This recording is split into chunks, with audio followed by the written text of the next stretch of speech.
Voilà un certain temps que je fais le même rêve. La douce idée d'obtenir le titre suprême.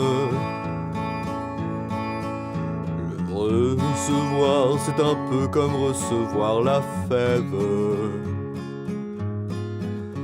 Pour que ma vie plus jamais ne soit la même.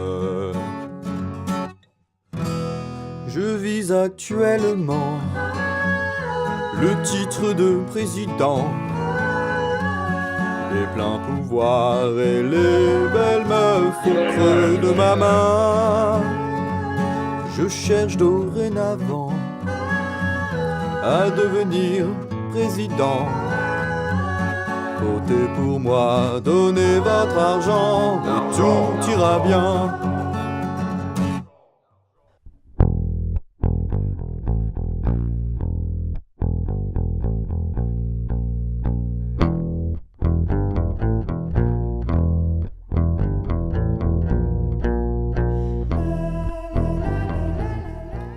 Salut, c'est Gilles et bienvenue dans Un Monde Alternative, une émission culturelle qui se moque bien de savoir quelle est la capitale de l'Angola.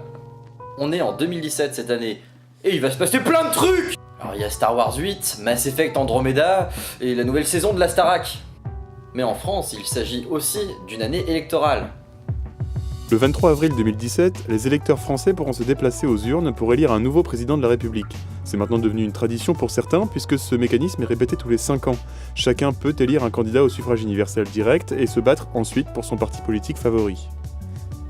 Si on remonte le temps, chez nos amis les Grecs, on peut remarquer que la démocratie a vu jour, ou presque, dans la belle cité d'Athènes. Et cette démocratie se découpait en 2 parties, une première composée de 500 habitants tirés au sort pour préparer les textes de loi, et une seconde composée de tous les citoyens pouvant voter directement. Les historiens s'accordent pour dire qu'il s'agissait déjà, au 5e siècle avant Jésus-Christ, d'une forme de démocratie directe. On peut aussi rappeler, au passage, que le terme démocratie vient du grec ancien, démos, le peuple, et kratos, pouvoir. Kratos! Comme dans God of War! C'est mon jeu préféré. Bon après, calmons-nous, hein. Ni les étrangers d'Athènes, ni les esclaves, ni les femmes n'avaient le droit de vote à l'époque. Mais aujourd'hui, où en sommes-nous ? Nous sommes actuellement en France, dans la 5e République instaurée par Charles de Gaulle en 1958. 7 présidents se sont succédés à l'Élysée et un 8e est prévu pour 2017. Tout cet agencement politique dure depuis bientôt 60 ans, et quoi qu'on en dise, la société d'aujourd'hui n'est plus vraiment la même. Oui, mais de Gaulle, il avait ni Snapchat, ni Facebook... Avec un taux d'abstention grandissant et l'apparition du numérique dans nos foyers, comment peut-on repenser le vote aujourd'hui ? En France, on est un peu vieux jeu et on aime bien garder le même système et le changer le moins possible. Le numérique et les élections ? Aucun rapport, me direz-vous. Et pourtant... Les élections régionales de 2015 ont révélé au premier tour un taux d'abstention de plus de 50% parmi les gens inscrits sur les listes électorales. Globalement, ce nombre représente un tiers des Français.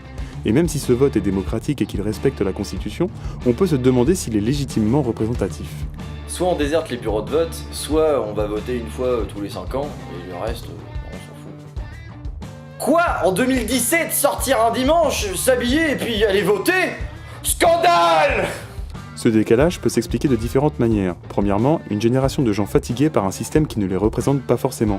Deuxièmement, une surmédiatisation de ces politiques qui nous renvoie aux chaînes de télé-réalité. Et troisièmement, un monde de gens connectés qui préféreraient certainement qu'on les écoute via un système aujourd'hui accessible comme Internet. Pour lutter contre le décrochage démocratique et l'abstention grandissante, certains pays ont tenté de trouver des solutions plus ou moins viables. Les systèmes électoraux sont nombreux à travers le monde. On va vous en présenter 2 cas. Il y a tout d'abord le vote obligatoire, comme en Belgique ou en Australie, un système qui pousse les citoyens à participer à chaque élection. Ce système, né au début du XXe siècle, permettait à n'importe qui d'aller voter, du plus riche au plus pauvre. En Belgique, si on ne vote pas, on peut se voir rayé de toutes les listes et ne plus recevoir aucune promotion ou nomination dans le domaine public. Il existe des systèmes plus aguichants, proposant des partis plus en lien avec notre époque, comme par exemple le Parti Pirate. Né en Suède en 2006, le Parti Pirate repense le numérique et la propriété intellectuelle dans le monde politique. 3 objectifs, on repense le droit d'auteur pour mieux diffuser la culture, on abolit les brevets de constructeurs sur les logiciels et on améliore la vie privée sur le net. Bien sûr, cela ne fait pas tout pour un pays, mais ce sont de réelles questions à se poser aujourd'hui. Le Parti Pirate s'est même créé en France la même année avec la devise « Liberté, démocratie, partage ». Ce serait un bon moyen d'accrochage si on pensait un peu plus souvent à ce genre de questions. Le vote, d'après Larousse, est une manifestation de volonté, individuelle ou globale, à l'occasion d'une élection ou d'une prise de parole. C'est aussi une opinion égale, personnelle et libre, exprimée dans une assemblée. Oh ouais, du libre, ouais! Mais on ne s'est concentré que sur les élections politiques pour l'instant. Le vote est pourtant présent partout sur Internet. Sans que l'on s'en rende compte, Internet est rempli de votants, de personnes qui donnent leurs avis. Et c'est assez bien fait, car cela permet aux entreprises de savoir ce qui fonctionne ou non. Mais pour ça, on vous renvoie à l'épisode sur la consommation. Tout d'abord, les plateformes commerciales comme Amazon ou eBay ont toujours un regard attentif sur les remarques que font les consommateurs. Chaque produit a sa petite note de 5 à 10 pour que l'on voit directement si ce que l'on va acheter est viable ou non. Dans ce sens, il s'agit bien d'un vote qui est accessible à tous ceux qui ont acheté le produit. Ces magasins en ligne ont également des revendeurs tiers qui ne sont pas notés eux que pour leurs produits, mais également pour leur efficacité. Si Jean-Michel du 7-6 envoie son colis trop tard à Thomas du 9-3, sa note descendra, car il aura reçu un vote négatif. On pourrait se dire que ça ne se limite qu'à Amazon, mais pourtant ça va beaucoup plus loin. Qui n'a jamais fait de covoiturage? En se baladant sur des sites qui proposent des services comme Blablacar, on remarque que des conducteurs ont tous une note précise sur leur façon de conduire. On sait aussi que si un conducteur n'a pas la note maximale, celui-ci aura plus de mal à trouver de la compagnie que celui qui a fait un parcours sans faute.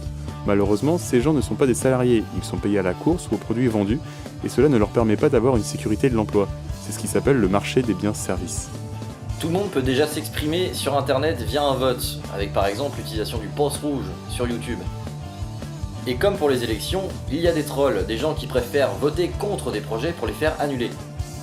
L'exemple parfait serait celui de jeuxvideo.com. Les forums 15-18 ou le 18-25 sont réputés car chacun peut s'inscrire sur le forum et participer à la vie du site.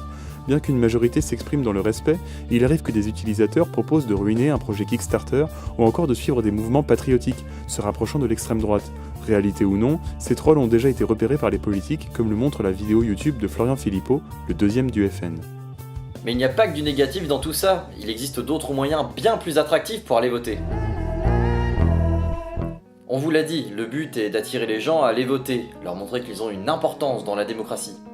Et là, on va vous citer 3 exemples.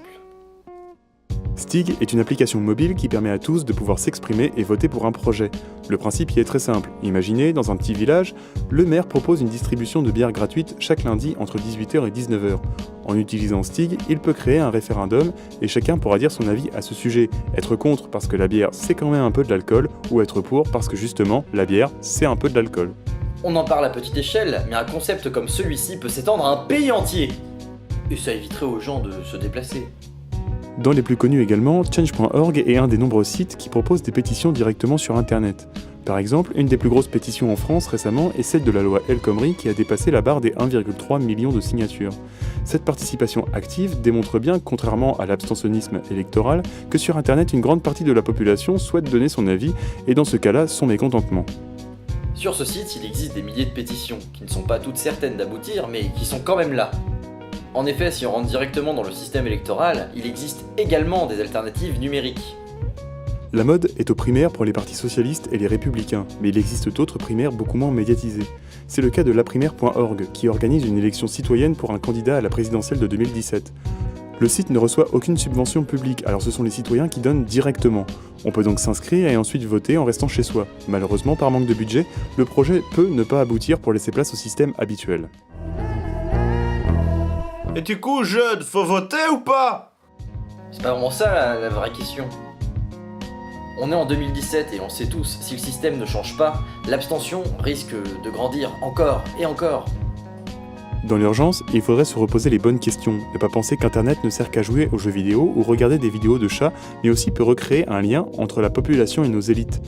Comme le vote est présent partout sur le net et qu'on s'en sert sans même en être conscient, pourquoi ne pas adapter ça dans notre démocratie ?